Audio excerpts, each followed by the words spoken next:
If you have been following the crisis in Ukraine, you likely know it has something to do with Ukraine wanting to join the NATO alliance, and Russia not being happy about it. But let's talk more about a mechanism that likely contributed to Russia's decision to start the war, and what has been done historically to mitigate that temptation. The first thing that you need to know about alliances is that they shift the balance of power in favor of the group and away from the group's competitors. There are many reasons for this, but here are just a couple. For starters, the alliance can coordinate how exactly to deploy its armies in the event of a war. This represents an improvement over coalitions that form in the middle of a war, because they do not need to come up with their strategies on the fly. Second, they can specialize in their division of labor. For example, the United States did not build any minesweepers in the 1980s. Instead, Belgium and Netherlands had that burden shifted to them. Similarly, the United States has only 2 Arctic-capable icebreakers, because it can rely on Canada's 9. Specialization allows for more military goods to be produced, and therefore more military power for the alliance. The downside here is that obtaining the benefits from an alliance can take time. This is obvious for the construction of specialized weapons. You can't just pluck tanks off of trees. But it also applies to coordinating battle strategies. For instance, the 1894 Franco-Russian alliance took 3.5 years to fully iron out. We can see how this creates an incentive for Russia to initiate a war in today's world. Suppose that under the current balance of power, Russia could expect to capture this portion of Ukrainian territory in a war. Everything to the left stays Ukraine, and everything to the right goes to Russia. We can let the military planners decide exactly where this line should be. The point is that it is relatively favorable to Russia because Ukraine is on its own. However, war comes with costs. We can incorporate Russia's cost here with this red line. The area between the white and red lines represents the price of lost lives and capital for Russia, converted to square miles of land. Now imagine what would happen if Ukraine joined NATO. With the additional power of the alliance, Ukraine would expect to win more. We can also represent Ukraine's future cost of war with this yellow line. And with that, you might begin to spot the problem. By fighting now before an alliance can form, Russia expects to secure up to here, net its costs. Looking toward the future, we can see that we are in trouble. At a later date, the best possible settlement Russia could extract out of a NATO-backed Ukraine must still leave Ukraine with at least this much. But these respective demands are not compatible. Russia would prefer a war in the present. Such a conflict is called a preventive war, when one state initiates a fight to forestall a power shift. And as an explanation for conflict, it is as old as ancient Greece and the Peloponnesian War. But wars in the shadow of this type of alliance formation are commonplace in world history as well. Think back to the American Civil War. The traditional start of this conflict is the battle over Fort Sumter on April 12, 1861. By that time, South Carolina, Mississippi, Florida, Alabama, Georgia, Louisiana, and Texas had passed secession resolutions. However, nobody died during the battle. And Lincoln's next move was to decelerate the conflict in hope of reaching a settlement. The Union imposed a blockade on the Confederacy, aiming to starve out their economy and supplies.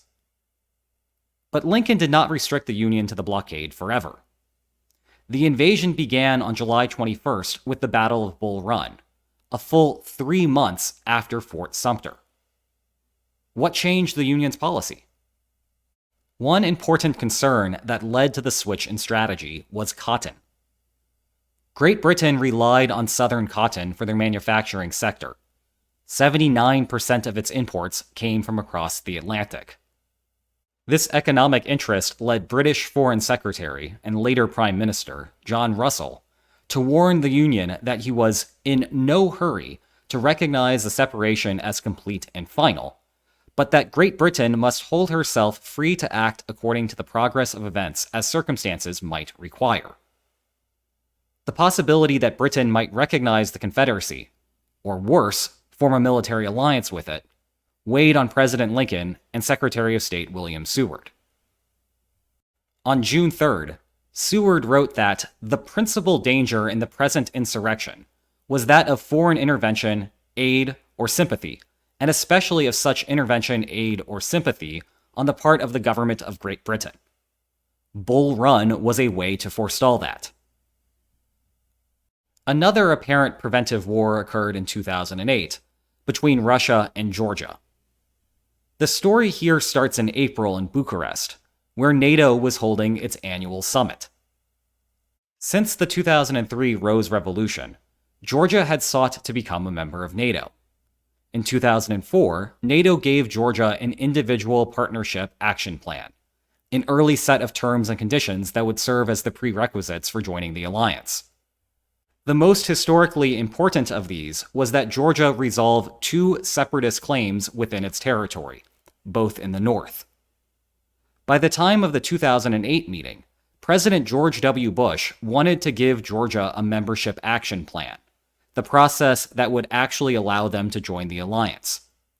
NATO decided to put this on their agenda for the next meeting in December. This did not sit well with Vladimir Putin. 2 days after the summit ended, Russia extended diplomatic relations to both of those separatist regions. This, in turn, created a direct problem with the 2004 requirement that Georgia resolve its separatist claims. And by August, a war had started. The good news here is that there are a couple of ways to avoid war. One way is to simply buy the opponent's tolerance of the alliance. This is what happened following the fall of the Berlin Wall.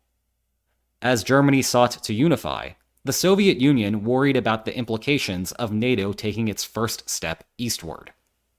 The West had a simple solution to the problem: throw money at it. Helmut Kohl, armed with a seemingly endless supply of Deutschmarks, offered giant loans to the Soviet Union. With the Soviet Union in disarray, Gorbachev had little alternative but to accept. The former lands of East Germany were now a part of NATO. An alternative strategy is to limit the extent of the alliance benefits. This is part of why the Sino-American Mutual Defense Treaty did not induce mainland China to initiate a preventive war. Although the pact covered the defense of Taiwan, it deliberately left out Taiwan's island possessions near the mainland coast. These would later become the subject of the Second Taiwan Strait Crisis.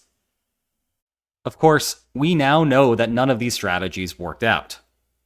Part of the problem is that, despite ample effort to create international law, there is no central enforcement mechanism that functions around the globe. And given that, it's possible that Russia just figured that this is what the world looks like and chose to initiate a war. I hope you found this video helpful. And if you did, please like, share, and subscribe, and I'll see you next time. Take care.